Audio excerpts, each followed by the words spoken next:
और सीधे आपको भोपाल की तस्वीरें दिखाते हैं। मोहन यादव मुख्यमंत्री संबोधन कर रहे हैं, आपको सुनाते हैं।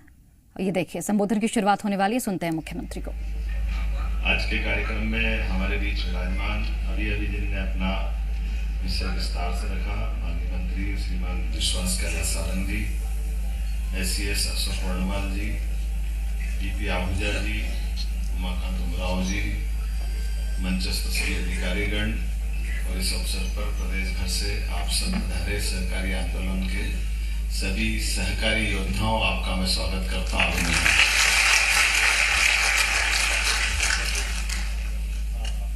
मैं सहकारिता की इस मूल भावना को समझने के साथ अतीत के साथ उसके संबंध जोड़ने का प्रयास कर रहा था।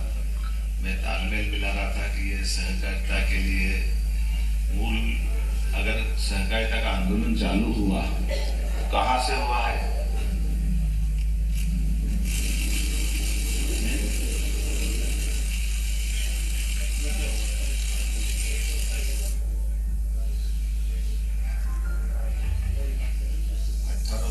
में इंग्लैंड से हुआ।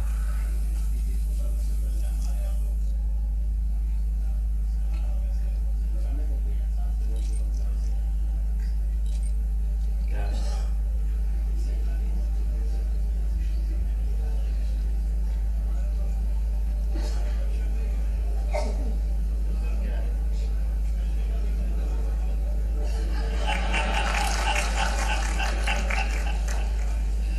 के बाद दर्शन भी और सुदर्शन भी। ये वास्तव में हमारे लिए दोनों तरह से बात करने का समय है। मैं इसलिए इसकी दोबारा बात कर रहा हूं कि ये जैसे बताया गया कि इंग्लैंड से चालू हुआ, 1840 के आसपास चालू हुआ, रजिस्ट्रेशन अंग्रेजों के समय हुआ, लेकिन ये भी हम नहीं भूलें कि 1840 के पहले अंग्रेज कहाँ आ गए थे? कहाँ गए थे? कहाँ रूल करना चाह रहे थे वो? भारत में। तो भारत में जब रूल करने आए तो बहुत सारी चीजें उन्होंने भारत से सीखी, समझी, देखी, जानी। और जो आपने कहा उमराव ने, मैं उससे भी सहमत हूँ। आप कभी इसको इस रूप में भी देखना कि भारत के बाहर कितने देश हैं, भारत से कभी किसी का झगड़ा क्यों नहीं हुआ? भारत ने कभी किसी पे कब्जा क्यों करने नहीं गए? भारत ने आक्रमण झेले, लेकिन भारत अपनी सीमा विस्तार में दूसरे देशों को अपने साथ समाहित करने क्यों नहीं गया? एक मन में प्रश्न आएगा, आपको उसका उत्तर ढूंढोगे तो मिलेगा कि हमारे बड़े बड़े राजा, स्वनाम धनी, बड़े बड़े सम्राट, कोई किसी से कम नहीं, बल्कि और आगे बढ़ करके अश्वमेध यज्ञ की परंपरा भी किसके यहाँ थी? अश्वमेध की परंपरा भी हमारे यहाँ, लेकिन अश्वमेध का घोड़ा घूम कर आने के बाद भी हमने किसी भी देश की ऑटोनॉमी को खत्म नहीं किया, उसका स्वावलंबन जिंदा रखा, उसको उस भाव से लिया जिसके लिए हम अपने छोटे से छोटे कार्यक्रम में हर बार इस चीज को उल्लेखित करते हैं। सच्चे अर्थों में अगर कहा जाए तो ये यूनाइटेड नेशन का अगर कोई पूरा पालन करने वाला कोई देश है तो सच्चे अर्थों में भारत है। भारत का पालन कर लो अपने आप। भारत की संस्कृति, भारत की जीवनचर्या, भारत की दिनचर्या, भारतीय गांव की स्वावलंबन पद्धति, उस सब में आ जाए। इसलिए हम कदम कदम पे क्या क्या कहते दिखते हैं? सर्वे भवन्तु सुखिनः, सर्वे सन्तु निरामया। इसका मतलब ये सहकार का तो अर्थ है, इसके अलावा कहाँ है जो सबके सुख की काम करे, सबके लिए अपना कोई भी लाभ का आप टैक्स बनाते, समिति देना है क्या? आप लाभ में सबको सहकारी के मतलब सबको सहकार देना चाहते हो ना, सबको जोड़ना चाहते। और ये एक नहीं, ऐसी कई सारी बातें, बहुजन हिताय बहुजन सुखाय, ये जो बात कहते हो वो भी क्या है? यही तो है वसुदैव कुटुंबकम। ये क्या है? यही तो है जो हम अपने छोटे से छोटे गांव में और उस गांव की छोटी इकाई को भी वेद वाक्य की दृष्टि से अगर कहोगे तो इसमें हम बहुत और बड़ी बात करते, जो देशों की सीमा से उठ करके, विश्व के सभी देशों की सीमा से उठ करके प्रकृति के साथ जोड़ने की बात करते। जत पिंडे तो ब्रह्म ब्रह्मांड है, जैसा पिंड है वही ब्रह्मांड है, ये वहां तक जोड़ के बात करते हैं। लेकिन वो अभी थोड़ी बाहर ज्यादा हो जाएगी, वापस हम सहकारिता में आते हैं। तो सहकारिता में आकर बात कर रहे हैं तो ये बात बिल्कुल सही कि सहकारिता की बात कर रहे हैं तो सहकारिता के आयाम कितने हैं? सहकारिता के आयाम में कोई कैसे छूट सकता? सबको समाना पड़ेगा, सब कुछ सबके साथ आना पड़ेगा। इसीलिए हम उसको उस तरह से भी देखते हैं कि जैसे हमने अभी आज अपनी कल्पना की है नए माननीय यशस्वी प्रधानमंत्री का, पहले तो अभिनंदन करो श्रीमान नरेंद्र मोदी जी का, जिनके नेतृत्व सहकारिता का जितना बड़ा महत्व है उतने बड़े महत्व को समझते हुए एक तरह से ये जो बहुउद्देशीय सहकारी समिति की कल्पना की गई है, ये उसके मूल में वही है, बहुजन हिताय बहुजन सुखाय, वसुधैव कुटुंबकम के छोटे भाव को सर्वे भवन्तु सुखिनः सर्वे सन्तु निरामय, ये सबके लिए कल्याण की कल्पना। और इसीलिए इसमें सरकार के सबसे समझदार, ताकतवर और इसकी महत्ता समझ करके माननीय गृह मंत्री जी को काम दिया, ये हमारे लिए माननीय मोदी जी के लिए और माननीय अमित शाह जी के इतना बड़ा काम, जिसके आधार पर हमको इसको नीचे तक कहां तक उतारना है। और इसीलिए हमारी सरकार ने भी लगातार उस पर ध्यान देते हुए, जब हम अपने वर्तमान के मध्य प्रदेश की बात करते हैं यशस्वी प्रधानमंत्री के नेतृत्व में, तो हम तो भाग्यशाली कि हमको अपने यशस्वी प्रधानमंत्री के नेतृत्व में, अदरवाइज सहकारिता के अंदर की दुनिया खग ही जाने, खग की भाषा भगवान ही बचा। मैं तो परमात्मा की दया से वर्षों से सहकारिता से जुड़ा भी रहा लेकिन दूर भी रहा। अच्छे खासे आदमी की 12 बजाना तो सहकारिता समिति में भेज करके उस पर जांच बिठा दो।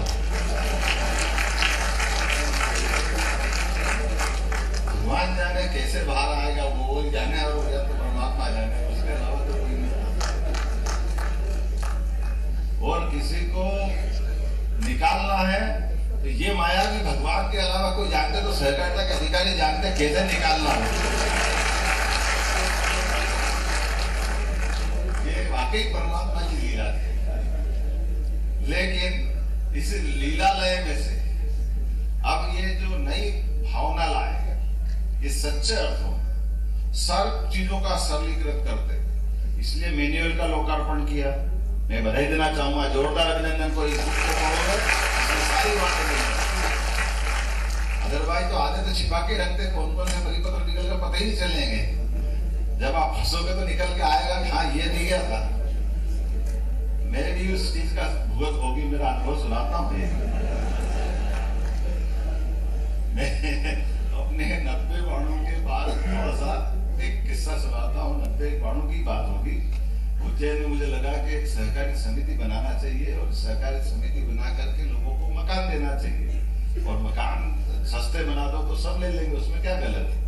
अब हमने अपने स्तर पे सारी पंचायती करने के बाद वो प्रस्ताव बना करके कंप्लीट करके लेकर के आए। उस समय बल्लभ भवन में वो प्रस्ताव पहुंचा और पहले तो नीचे से ही बोलते रहे लोग कि भाई ये आपकी हाउसिंग सोसाइटी रजिस्ट्रेशन बंद है। सोसाइटी रजिस्ट्रेशन क्यों बंद है भाई? सोसाइटी अगर हाउसिंग बन रही है तो सोसाइटी को लेके ये बंद है। हमने कहा ठीक है चलो बंद है तो देखते हैं, चल तुम तो बढ़ाते मेरे को रोज वो 2 कागज नए पकड़ा देते, मैं जमा करता, फिर वापस जमा कर देता, फिर रोज नए कागज पकड़ा देते, फिर 1 दिन हो जाए 2 दिन हो जाए, मैं 8-15 दिन करते एक ही चीज करके उनके सारे कागज की पूर्ति करके दे दो। धीरे धीरे नीचे वाला परेशान रहता, फिर वो ऊपर भेज देता, फिर वो ऊपर वाला चालू करता, फिर 1-2 कागज इसमें कम बताता, फिर रातों रात मेहनत करके फिर उसको पकड़ा देता, फिर उसके बाद वापस कह देता कि नहीं इसमें ये 2 कागज फिर कम है। मैं कहता तुम देख लो भैया अच्छे से इसमें क्या बचा है। वो कहता हाँ नहीं देख ले आप ये दे दो, इसके बाद कुछ नहीं रहेगा। वो दे दिया और फिर दूसरे दिन नए कागज पकड़ा देता, मुझे तो पढ़ नहीं पड़ा। ये करते करते मैं भोपाल तक आ गया। भोपाल में जब मैं आया, भोपाल में बल्लभ भवन में शारदा करके कोई अधिकारी थे, कोई थे शारदा, भगवान जाने शारदा, और वहां तक मैं पहुंच गया अपने प्रस्ताव लेते और उसके बाद भी वही हाल। जब उनने इतने सारे नीचे से पापड़ गुलवा लिए, फिर उनने प्रस्ताव लिया बहुत अच्छा है, कुछ नहीं। मैंने कहा देख लो साहब इसमें कोई कागज कम है हो तो बोले नहीं सब बढ़िया। और दूसरे दिन जब 4 चिट्ठी पकड़ा दी कि ये 1, 2, 3, 4 बिंदु फिर कम पड़ गए। फिर मैंने कहा चलो कोई बात नहीं, सारे पूर्ति करने के बाद फिर उनको लाके देख लो साहब अब इसमें कुछ तो जरूरत नहीं है। बोले नहीं अब कुछ नहीं जरूरत है देखना। फिर घर भी पहुंचा, उसके बाद फिर एक चिट्ठी आ गई बोले फिर इसमें कमी। फिर मेरे का ये क्या नाटक है, कैसी सहकारिता चलती है, फिर पता नहीं क्या हुआ, फिर उसकी पूर्ति कर दी। ये करते करते भी 6-8 महीने लग गए, मैं परेशान हो गया। हमारे संगठन मंत्री थे माननीय शालिग्राम जी, तो उन्होंने उसमें विद्यार्थी परिषद कार्यकर्ता, मैंने एक दिन मेरा सारी धैर्य की सीमा चली गई। मैं भाई साहब के पास गया, भाई साहब ये सहकारिता संघ के बेवकूफ बनाओ संघ क्या है, बोले क्या हो गया। मैंने कहा ये देखो आप, मैंने बार से ये समिति बना बना के इनके कागज की पूर्ति करते करते मेरा साल भर हो गया, लेकिन इनकी पेट की भूख खत्म नहीं होती। फिर कागज आखिर ये हो क्या गया। उन्होंने मेरी पूरी बात समझे, बोले नहीं ऐसा करो भाई, और तुम बताओ, मैं फोन करता हूँ। फोन करा, बोले जाके दिया। अब संयोग से लक्ष्मण शर्मा जी साहब उस समय मंत्री थे, लक्ष्मीकांत नारायण के शैलेंद्र जी के पिताजी ना, तो मैं उनके माध्यम से उन्होंने कहा नहीं आप ये पूर्ति आखिरी बार कर दो जो मांगी, बोले साथ इसके बाद आपका काम हो जाएगा। फिर मैंने वापस कागज की पूर्ति करा दी। मालूम पड़ा के फिर घर गया, फिर कागज आ गया वापस। ये क्या नाटक है। फिर मेरे को एक आधा समझदार ने कहा कि आप समझे नहीं यार ये सब क्या होता है, क्यों होता है।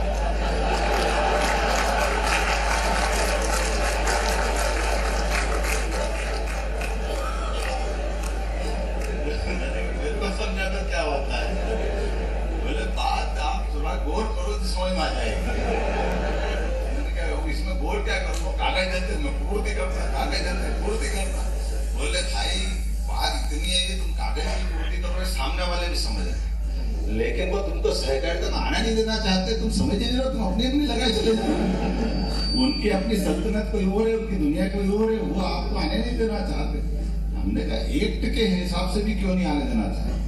बोले यही कलाकारी है, तुम क्या समझोगे सहकारी, यही तो जिसको आने देना उसको आने देना, जिसको नहीं आने देना उसके लिए कागज तैयार है। और करते हो जीवन में यही चलता रहेगा। मेरे तो समझ में ही नहीं, मेरे थोड़ा गुस्सा आया उस समय, थोड़ा मैं अपने कॉलेज जीवन से चुनाव जीत जात के आया था, लंबे समय तक राजनीतिक क्षेत्र में स्टूडेंट पॉलिटिक्स में था। तो मैंने कहा मैं जरा देखता हूँ कौन क्या करेगा इस पे। और संयोग से मैं फिर वापस माननीय शालिग्राम जी के पास गया और उन्होंने मेरी बात फिर सुनी, चूंकि वो खुद भी एक बार मेरे साथ बैठकर सारी पूर्ति कराने की उनकी घटना उनको मालूम। संयोग ऐसा था कि उन्होंने लक्ष्मीकांत शर्मा जी को कहा कि आप कहाँ हो, तो उन्होंने कि मैं मंत्रालय में। बोले मैं आ रहा हूँ। मेरे को स्कूटर पे बिठा के ले गए, वो खुद गए उनके ऑफिस में। उन्होंने कड़क करके बात करी कि ये क्या नाटक है भाई, तुम्हारे यहाँ कैसे विभाग चलता रहो, क्या कैसी स्थिति है। आपसे खुद से मिल के गए थे, ये इतनी बार कागज दे दिए 150 बार, और इसके बाद फिर कागज बाकी। आपने कहा था कुछ नहीं होगा, ऐसे कैसे होगा, मैं भी जानता हूँ ये क्या होगा। ये जब बात पूरी हुई, लक्ष्मीकांत जी ने अपने वहां से टेलीफोन पे किसी को आदेश दिया, मालूम पड़ा शाम तक पंजीयन का रजिस्ट्रेशन आ गया मेरे पास। तो मेरे समझ में आ गया ये है सरकारी का। अब जो भी है, लेकिन ये मैंने इसलिए सुनाया कि वो अपनी उस तरह की दौर है। आज बदलते दौर में यशस्वी प्रधानमंत्री के नेतृत्व में सब कुछ पारदर्शी, जोरदार तालियां बजाएं इस बात की।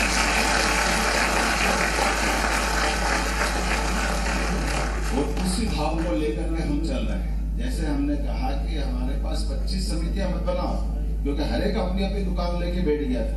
कोई सहकारी समिति आवास संघ के माध्यम हाउसिंग सोसाइटी उसी को करेंगे, कोई क्रेडिट सोसाइटी उनकी करेंगे, कोई और किसी और सब्जेक्ट की सोसाइटी बनेगी। अब ये मल्टीपर्पज है, अब सबके लिए जोड़ करके बात करें, सारी पंचायती और सारे अच्छे लोगों ने हाथ खड़े करे, पढ़े लिखे।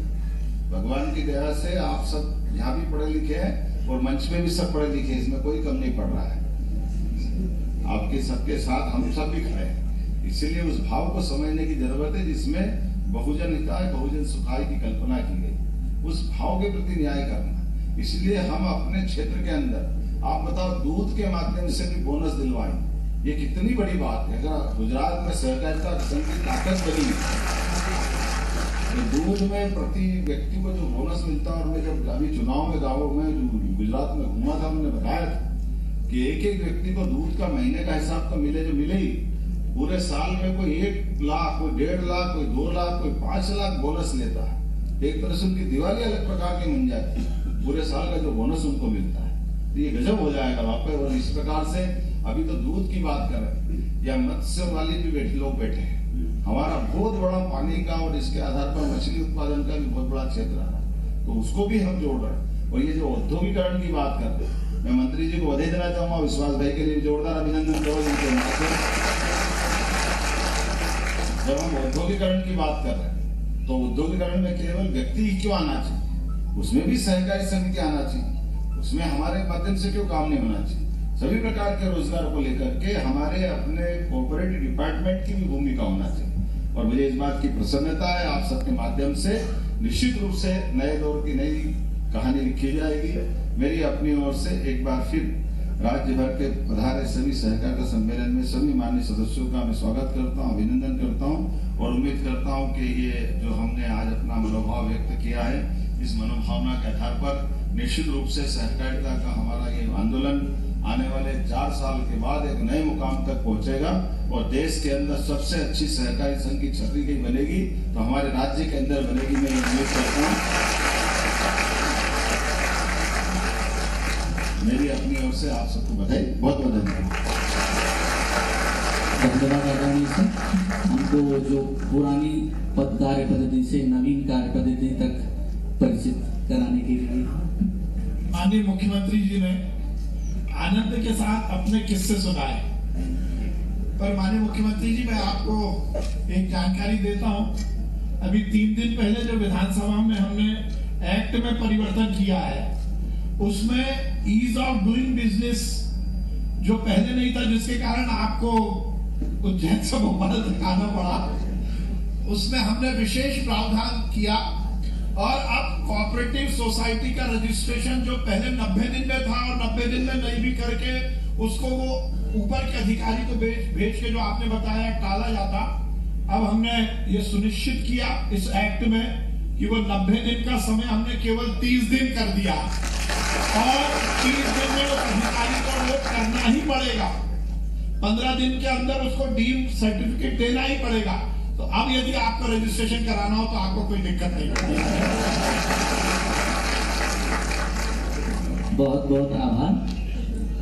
सर ने जैसा बताया कि सहकारिता किस तरह से सामाजिक सशक्तिकरण का एक माध्यम हो सकती है। हमारी जो दूध सोसाइटी को सर ने सम्मानित किया है, वो भी 10 लाख का बोनस प्रतिवर्ष दे दिए। आगामी कड़ी में मैं आदरणीय ACS सर और जो हमारे प्रशासक भी हैं एवं MD apex Manoj Gupta sir से अनुरोध करूंगा कि माननीय मुख्यमंत्री जी को प्रतीक चिन्ह भेंट करने का कष्ट करेंगे। आदरणीय ACS sir and MD sir माननीय मुख्यमंत्री जी को प्रतीक चिन्ह भेंट कर रहे हैं।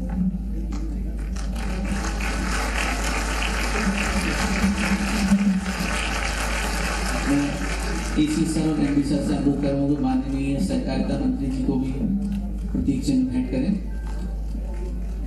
अपने व्यस्ततम समय से माननीय मुख्यमंत्री जी ने हम सभी को जो समय दिया है, इसके लिए हम सभी पूरा सहकारिता परिवार बहुत आभारी है। मैं आभार प्रदर्शन के लिए MD सर को अनुरोध करता हूँ।